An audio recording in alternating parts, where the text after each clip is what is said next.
Hi, Congressman. My name is Ryan McCusker. I'm from Cranston.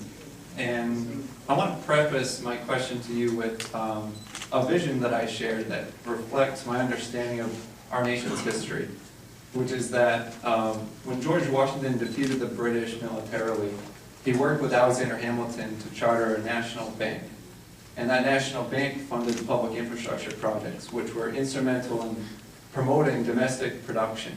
They imposed tariffs to protect domestic manufacturers and agriculture. And afterwards, later presidents were inspired to follow in that tradition, such as John Quincy Adams with canal construction and also railway production. And later, Lincoln, during the Civil War, with the greenback system, financed the world's most modern transportation system with rail production throughout the continent.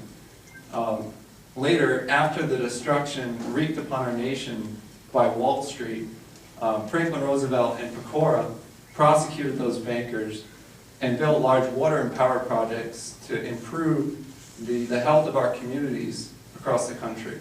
Later, presidents with visions such as Eisenhower with the Atoms for Peace program and Kennedy with the Apollo project and his vision for fusion energy and the benefits that turning that technology into an energy source for the world would have.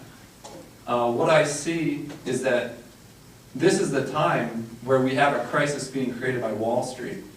And we have legislation which would rightfully precede their prosecution in a new Pecora commission. And that legislation is Glass-Steagall. There's a House bill. Sheldon Whitehouse has signed on as Senator of Rhode Island to the Senate bill. And I see a bright future that would create economic prosperity, productivity, and that's what inspires me to ask you to sign on to Glass-Steagall. Thanks. I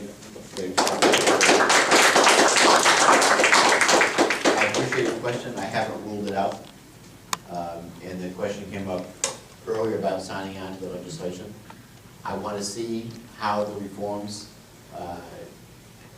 pan out that we've enacted by creating the Consumer Protection Agency and the other things that we have done to try to rein in Wall Street and making sure that consumers are protected and providing real opportunities. I have not ruled out signing on to the legislation, but not being a member of that committee, I'm not as tuned into specifically what ramifications that bill would have, but I am concerned about making sure that what we just went through with one of the worst economic downturns in our country's history never happens again.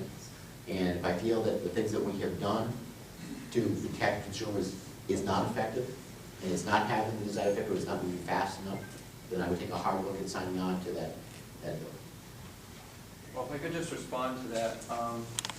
The Dodd-Frank Act, Title II of that act, has a bail-in provision.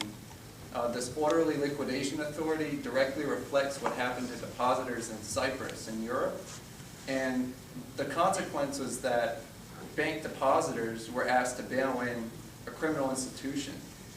People were looted of their ability to provide for their families and for their future generations. And Dodd-Frank is criminal. It was written by the criminals, which you're maybe asking me to envision that law would rein in.